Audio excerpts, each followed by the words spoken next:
When I turned 30, I got divorced, and I'd been with that person for over a decade, and I felt like that old guy from Shawshank Redemption who got out of prison after being in there for a long time and like couldn't adjust to society. I was just like, oh, cars are faster now. People have cell phones. Like, that was a real change, like, from when I was single before. People didn't really have cell phones back before then, and then now it was like part of the dating thing. Like, I didn't know what I was doing. Like, I learned a lot of lessons real quick. Like, for instance, the proper amount of times to text someone in the first 24 hours of meeting them, not 57. Learned that real quick. Also, when I got out, my number was 1. Not my sleep number, but the number of people I had had sex with at that time was 1. I was looking to greatly increase that number in a very short amount of time. I felt like I had to catch up with everybody else. You know, I felt that was... And number 2 was interesting. I mean, that was an interesting experience. I don't know, guys, if you've ever hooked up with a lady in her 30s, and right before you stick it in, she's like, wait, I have something to tell you. You're my second.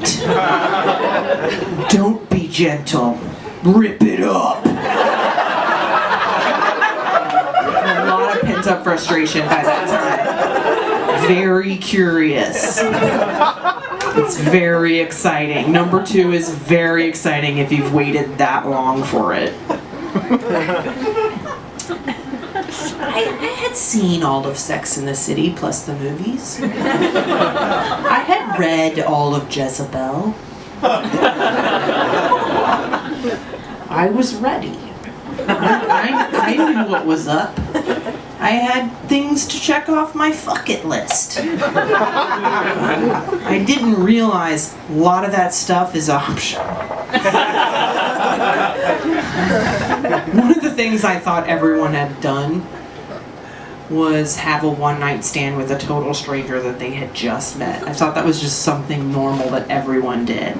So I was like, oh, I gotta get that taken care of. Like I had to go get a cavity filled or something. You had to check that off the list. It's been lingering for a while.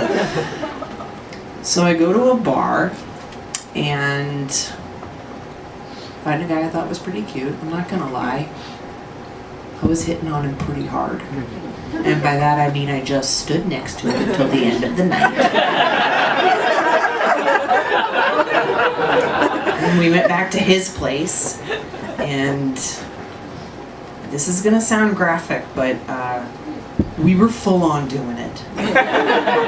And it was great.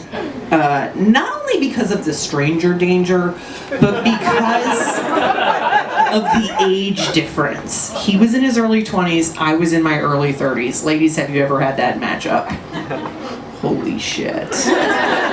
You gotta get you some of that tight young penis.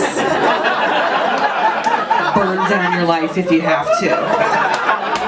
It's so good.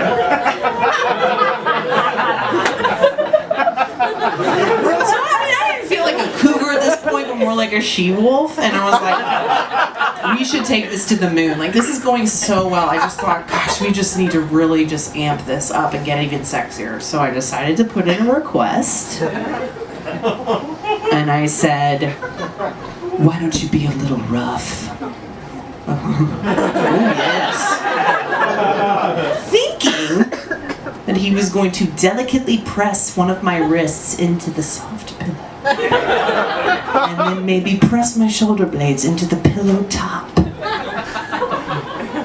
Gently tug on one tassel of my hair. Call me a bad girl and then kiss me gently all over my whole body. That's what I thought was gonna happen. But instead, he just punched me in the face. Immediately. No discussion. No PowerPoint presentation was had. That's when I learned you should always have a safe word. Mine is don't punch me. There was multiple words, but I made it into a portmanteau. Now I realize this is going to sound controversial, but in a way, I did kind of ask for it. Like in the same way that if you went to a restaurant and you said to the waiter, have the chef surprise me. Is there some kind of D-bag that does that? Have the chef surprise me, and then he brings you a plate of steaming human feces. In a way, you did kind of ask for it. You were surprised. He was rough. Now some people, they get worried about me when they hear that joke. They get scared for me, and I just say, don't worry. Do not worry about me. He's dead.